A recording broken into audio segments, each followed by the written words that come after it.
Bada abesti emblematiko bat, gure imaginario kolektiboan eta oroimenean betiko gelditu dena, eta abesti horren leloak dio honela: txarrenari onena atera diozu, zaurietan musu. Txarrenari onena atera diozu, zaurietan musu. Gu, gure zuzenketekin, txarrenari onena ateratzera etorri gara. Zalantzari gabe unitateen galerak txarrenari aurpegia atera dio. Desadostasunak sortu ditu, kalteak ekarri ditu eta mina eragin du. Eta zer izan da txarrena? Itunen gaineko erabakia bera izan da txarrena, desegokia, presazkoa eta epe motzekoa izan delako. Zer izan da txarrena? Ustez gobernu akordio batean oinarritua delako, PSN geroa bai eta Kontigok hartutako akordio batean, unitate kontzertatuei buruzkoan, baina ustez adostasuna zena desadostasuna baita. Zer da txarrena, zer izan da txarrena? Departamentuak izan dako moduak, hori izan da txarrena. Erabaki politikoa irizpide teknikoz jantzi da azken momentuan. Ze aurrezkuntzako bigarren zikloko unitate kontzertatuen aldaketa 2025 ebazpenaren bidez egin zen. Eta gero, itunak eskatzeko epea amaituta, gero, ebazpen hori aldatu egin zen, irizpideak aldatu ziren, eta partidaren erdian joko arauak aldatu ziren. Bestetik, martxoaren 26ko hezkuntza kontzertuen komisioan, bezperan dokumentazioa aurkeztuta, presak eta korrika, erabaki okerrak hartu ziren. Eta zer da txarrena? Estatuan eztabaidatzeko daukagun lege proposamen hori, ratioak modu orokortuan jaisteko lege proposamen hori, nonbait maiatzaren inguruan edo eztabaidatzeko asmoa dago, ez dakigu noiz, eztabaida hori egin gabe, lege hori onartu gabe eta prozedura hori aurrera eraman gabe, hemen erabaki okerrak hartu direlako. Gauza asko egin dira gaizki. Esate baterako, hezkuntza kalitatean eta ekitatean aurrera egiteko ituna sinatu zen, aurrerapen interesgarri batzuekin, baina sindikato batzuekin bakarrik. Eta ratioetan arrakala sortu zuen, desoreka. Publikoan ratio batzuk ezarri zituelako, baina gainerakoetarako etzelako horrelakorik adostu. Eta zer da txarrena? Bilakaera demografikoa aitzakia hartzea honetarako. Nafarroako Unibertsitateak egindako azterketan argi geratu da.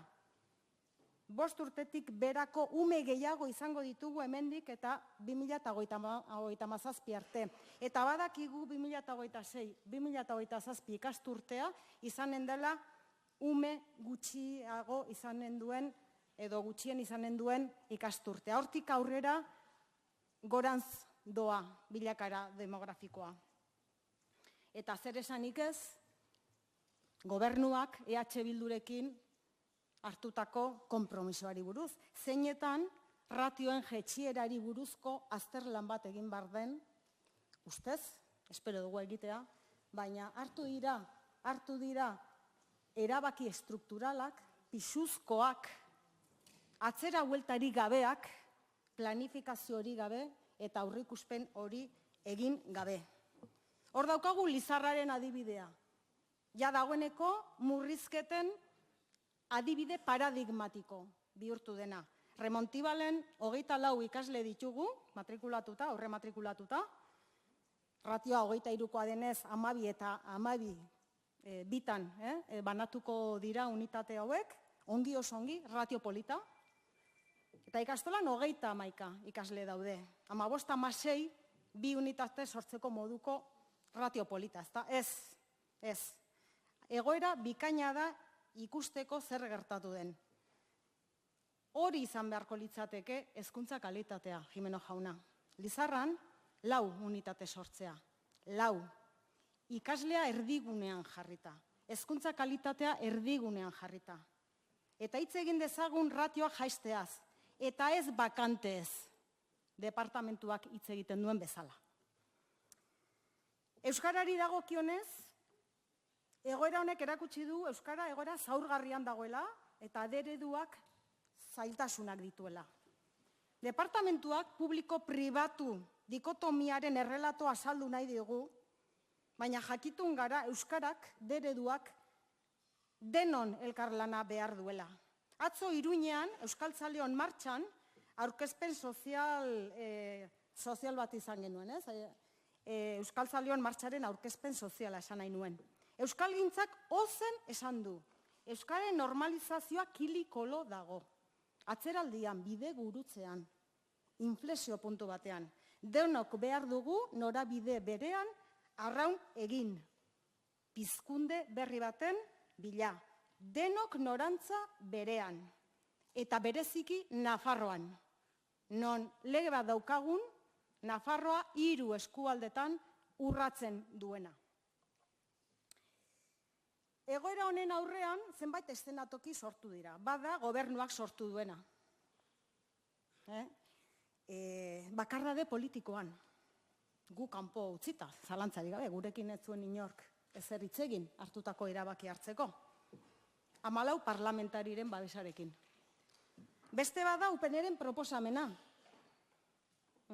Guk esango genuke Jimeno jaunak utzi diola UPNri eskura,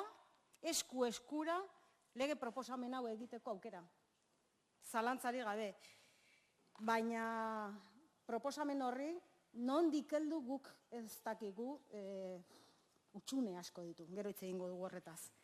Eta gero PSN eta gero abairen arteko ustezko akordio hori ez dena gauzatu, ezer konpontzen ez zuena, kea saldu nahi zuena, eta badirudi, ez nago ziur, momentu honetan, ez dakit, baina badirudi ez duela aurrera jo. Eta horren aurrean guk gure proposamena daukagu, zuzenketa hauen bidez, 7 zuzenketa hauen bidez, defendatu behar duguna. Zergatik, txarrenari onena atera nahi diogulako. Zer da onena? Erantzun soziala. Onena, erantzun soziala izan da, sindikatuena, eragileena, ikastolen elkartearena. Adibidez, Lodosako adierazpena daukagu horren adibide ederra, ezta? Zer izan da onena?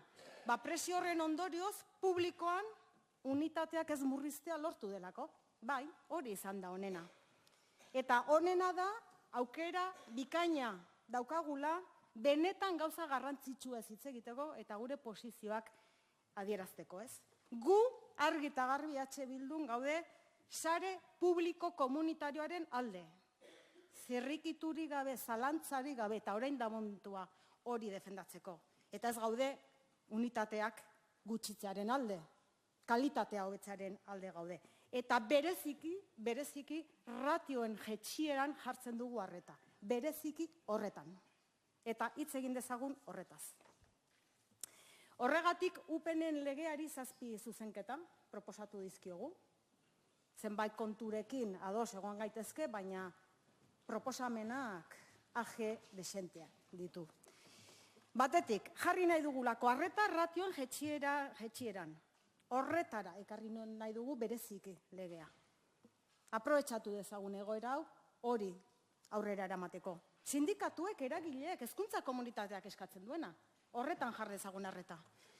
Bestetik, garrantzitsua, publikoa ekuaziotik ateratzeko. UPNek nahi du publikoa eta itundutakoa zaku berean sartu, enredo berean sartu, eta kalapita sortu dena nahastuz. Ez, guk publikoa babestu nahi dugu, sute honetatik. Zalantzari gabe.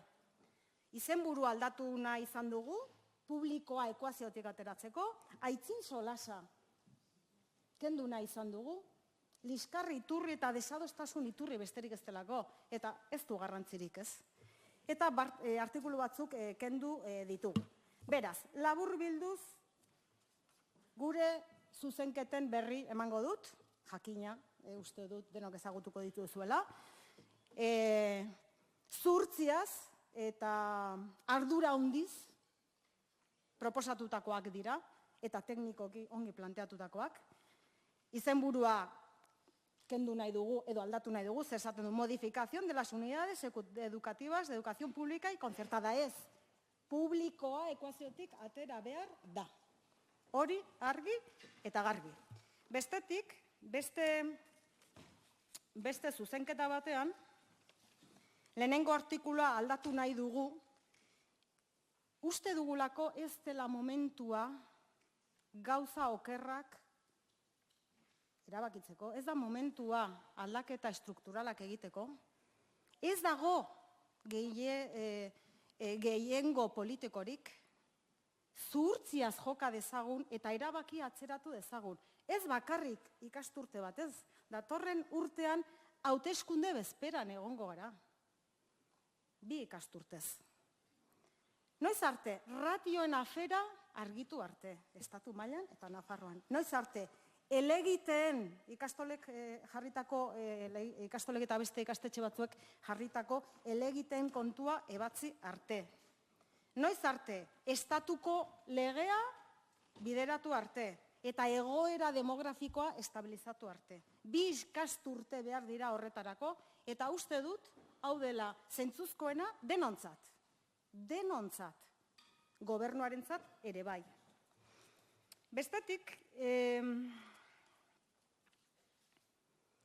xedapen gehigarri bat gehitu nahi dugu, dena finean gure proposamenaren muina.